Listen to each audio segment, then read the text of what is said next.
December 23rd 2024 இந்த டேட்டை ஏன் மென்ஷன் பண்ணுறேன்னா அன்னைக்கு தான் என்னோட பாப்பாவோட பர்த்டே. அந்த வீடியோவை தான் ஃபுல்லாமே இந்த வீடியோவில் கவர் பண்ணியிருக்கேன். ஃபுல் வீடியோவுமே பாருங்கள், உங்களுக்கு ஃபுல் என்கேஜிங்காக இருக்கும்.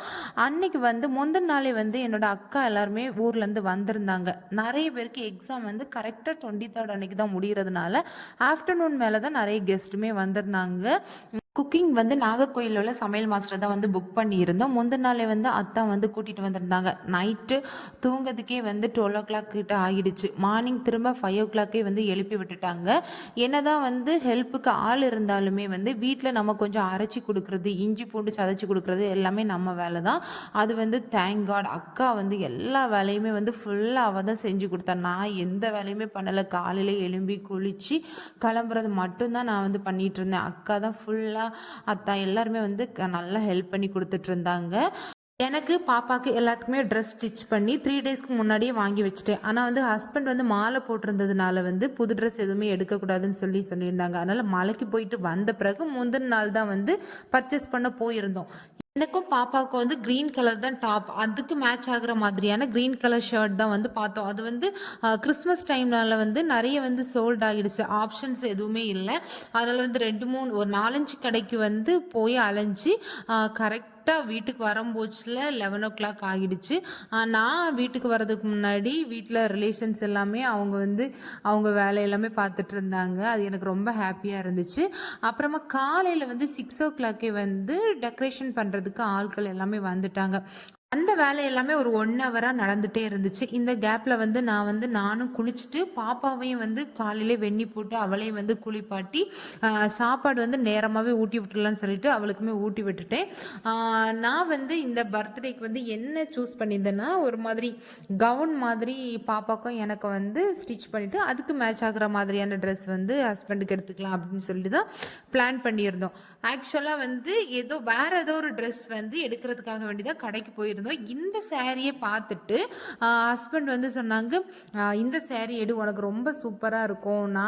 எனக்குமே இந்த சாரி ரொம்ப பிடிச்சிருந்துச்சு. ஆனால் நான் பிளான் பண்ணியிருந்தது கவுனு. பாப்பாவுக்கும் அதே மாடலில் கவுன் மாதிரி ஸ்டிச் பண்ணி போட்டுக்கலாம், ஹஸ்பண்டுக்கு அதே ரிலேட்டடாக ஷர்ட் எடுத்துக்கலான்னு சொல்லிட்டு தான் பிளான் பண்ணியிருந்தேன். ஆனால் இந்த சாரியை பார்த்துட்டு உனக்கு ரொம்ப நல்லாயிருக்கும், இதுவே எடு, இதுக்கு மேட்ச் பண்ணி ட்ரெடிஷ்னலாக அவளுக்கு பட்டு பாவாடை எடுத்துக்கலான்னு சொல்லிட்டு ஹஸ்பண்ட் சொன்னோன்னே சரி ஓகேன்னு சொல்லிட்டு நானும் இந்த சாரி ஃபிக்ஸ் பண்ணி எடுத்துகிட்டு வந்துட்டேன். எனக்கு சாரி எடுத்த பிறகு பாப்பாவுக்கு மேட்ச் பண்ணுறது தான் ரொம்ப கஷ்டமாயிடுச்சு. எனக்கு ஈஸியாக எடுத்துட்டேன். ஆனால் அதுக்கு மேட்ச் ஆகுற மாதிரி பாப்பாவுக்கு எடுக்க வேண்டியது இருந்துச்சு. அதுக்கு ஒரு 4-5 கடை ஏறி இறங்கி அப்புறமா ஒரு சாரி தான் இதுக்கு மேட்ச் ஆகுற மாதிரி இருந்துச்சு. கோல்டன் இது ஷேடு, அது ரெட் கலர் நூலும் அந்த காம்பினேஷனில் கிடச்சிது. அப்புறமா அந்த சாரீ எடுத்து கடையில் ஸ்டிச் பண்ண கொடுத்தேன். ஆரி ஒர்க் போடாண்டா, எனக்கு மெஷின் எம்ப்ராய்டரி போடலான்னு சொல்லிட்டு தான் பிளான் இருந்துச்சு. எனக்கும் பாப்பாவுக்கும் ஒரே டிசைனில் போட்டு நான் பிரிண்டஸ்டில் இந்த பட்டு பாவாடை மாடல் நான் எடுத்து கொடுத்துருந்தேன் அவங்களுக்கு ஸ்டிச் பண்ணுறதுக்காக வேண்டி. அதே மாதிரி பர்ஃபெக்டாக அவங்களுமே ஸ்டிச் பண்ணி கொடுத்துட்டாங்க. நேரில் பார்க்குறத விடைக்கும் ஃபோட்டோஸில் ரொம்ப சூப்பராக வந்துருந்துச்சு. நேர்லேயும் நல்லா இருந்துச்சு. ஆனால் ஃபோட்டோவுக்கு எப்படி வரும்னு சொல்லிட்டு நான் மைண்ட்லேயே திங்க் பண்ணிட்டு இருந்தேன். ஆனால் ஃபோட்டோவுக்கு ரொம்ப சூப்பராக இருந்துச்சு. ஹஸ்பண்ட் சொன்னாங்க கேக் 1 வீக் முன்னாடி நம்ம ஆர்டர் கொடுத்தோம்னா நேரமாகவே செஞ்சு வச்சுருவாங்க, அதனால நல்லா இருக்காது. அதனால் முந்தின நாள் செய்ய கொடுத்தா அடுத்த நாள் பர்ஃபெக்டாக செஞ்சு தந்துடுவாங்கன்னு சொல்லியிருந்தாங்க. நாங்களும் முந்தின நாள் கடைக்கு போனால் கிறிஸ்மஸ் அதிகமாக கேக் ஆர்டர்ஸ் வரக்கூடிய டைமில் நாங்கள் போயிருந்தோம். அந்த டைமில் சொன்னாங்க, நான் நினச்ச மாடல் உங்களால் அவங்க செஞ்சு தர மாட்டோம், வேணா 1 kg பிளாக் ஃபாரஸ்ட் ரெடிமேடாக அங்கே பண்ணி வச்சுருந்ததில் அதுதான் கிடைக்கும், எந்த மாடல் கேக்குமே பண்ண முடியாது, நாங்கள் இப்போவுமே ப்ரீ ஆர்டர் இப்போ எடுக்கலை, 2 டேஸாக நாங்கள் ஸ்டாப் பண்ணி வச்சுருக்கோன்னு சொல்லிட்டாங்க. ஒரு 3 கடையில் நாங்களும் கேக் பண்ண முடியுமான்னு சொல்லி கேட்டுகிட்டே இருந்தோம். ஆனால் யாருமே உங்களுக்கு பண்ணி தர மாட்டேன்னு சொன்னாங்க. அப்புறம் 4வது ஒரு கடையில் போய் அப்புறமா பேசிக்காக ஒரு மாடல் தான் நாங்கள் கொடுத்துருந்தோம். அவங்களும் சொன்னாங்க நிறைய எங்களால் பண்ண முடியாது, ஒரு 2 kg 3 kgக்குள்ளே தான் நாங்கள் பண்ணித்தர முடியும் அப்படின்னு சொன்னாங்க. சரி ஓகேன்னு சொல்லிட்டு 3 kgயில் இந்த சிம்பிள் டிசைனில் இந்த கேக்கை எங்கள் டைமுக்கு கரெக்டாக பண்ணி கொடுத்தாங்க. Thank God. இல்லாட்டா 1 kgயில் உள்ள பிளாக் ஃபாரஸ்ட் தான் தருவோம், அதுதான் ரெடிமேடாக இருக்குது, இதை வாங்கிக்கோங்கன்னு சொன்னாங்க. அதுக்கு இது பெட்டராக இருந்துச்சு. சரின்னு சொல்லி ஆர்டர் பண்ணிவிட்டு காலையில் வாங்கிட்டு வந்துட்டோம். பிளான் போட்டது ஒண்ணு, ஆனா நடக்கிறது ஒண்ணு. அந்த நடந்ததும் பெஸ்ட்டா நடந்துச்சு. பர்த்டே வந்து ரொம்ப சூப்பரா இருந்துச்சு. எனக்கு புடிச்சது மாதிரி ரொம்ப சூப்பராவே நல்லபடியா நடந்துச்சு. மெனு பார்த்தீங்கன்னா, கீ ரைஸ், அப்புறமா சிக்கன் சாப்ஸ், பாயாசம், அப்புறமா தயிர் வெங்காயம், அப்புறமா ஈரல்லாம் போட்டு அது ஒரு கிரேவியா பண்ணியிருந்தோம். சாப்பாடும் ரொம்ப நல்லா வந்திருந்துச்சு. வீட்ல ஏதாவது ஃபங்ஷன்னா 10 டேஸ்க்கு முன்னாடியே வந்து ஃபங்ஷன் மூட் ஸ்டார்ட் ஆகிடும். எல்லா திங்ஸும் பர்ச்சேஸ் பண்ணுறது, அப்புறமா ஆர்டர் கொடுக்குறதுன்னு சொல்லிட்டு நம்ம பிஸியாகவே இருப்போம். ஆனால் அந்த ஃபங்க்ஷன் நடந்து முடிஞ்சதுமே வந்து ரொம்ப வெறுமையாக இருக்கும். ஐயோ முடிஞ்சிடுச்சே அந்த மாதிரி இருக்கும்.